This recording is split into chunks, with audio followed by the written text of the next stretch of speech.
জনতার নেতা মোহাম্মদ হানিফ আদর্শ, সাহস আর আত্মত্যাগের এক উজ্জ্বল প্রতীক।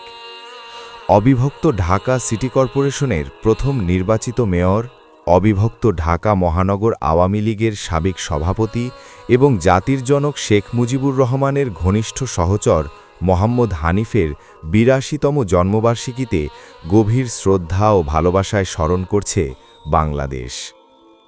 ছাত্রজীবন থেকেই রাজনীতির মাঠে সক্রিয় ছিলেন মোহাম্মদ হানিফ। বাংলাদেশ ছাত্রলীগের একজন নিবেদিত কর্মী হিসেবে তার রাজনৈতিক যাত্রা শুরু হয়।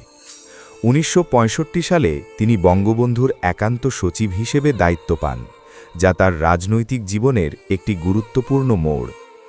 ঐতিহাসিক ৬ দফা আন্দোলনের সময় তিনি বঙ্গবন্ধুর পাশে থেকে কাজ করেন এবং স্বাধীনতার চেতনা ছড়িয়ে দিতে গুরুত্বপূর্ণ ভূমিকা রাখেন।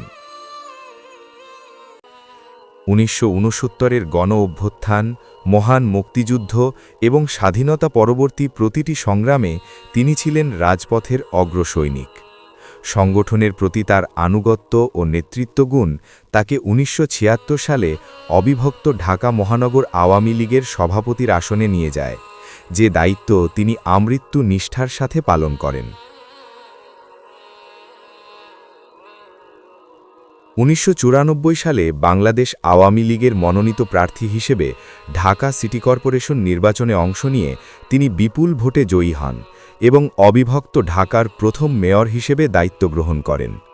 তার নেতৃত্বে গড়ে ওঠা জনতার মঞ্চ ১৯৯৬ সালের জাতীয় নির্বাচনে গণজোয়ার সৃষ্টি করে, যা আওয়ামী লীগের বিজয়ে গুরুত্বপূর্ণ ভূমিকা রাখে। ২০০৪ সালের ২১শে আগস্ট বঙ্গবন্ধু অ্যাভিনিউতে অনুষ্ঠিত সমাবেশে ভয়াবহ গ্রেনেড হামলার সময় নিজের জীবনকে তুচ্ছ করে শেখ হাসিনাকে রক্ষায় মানব ঢাল হয়ে দাঁড়ান মোহাম্মদ হানিফ। সেই হামলায় গুরুতর আহত হয়ে দীর্ঘদিন যন্ত্রণা সহ্য করার পর ২০০৬ সালের ২৮শে নভেম্বর তিনি শেষ নিঃশ্বাস ত্যাগ করেন।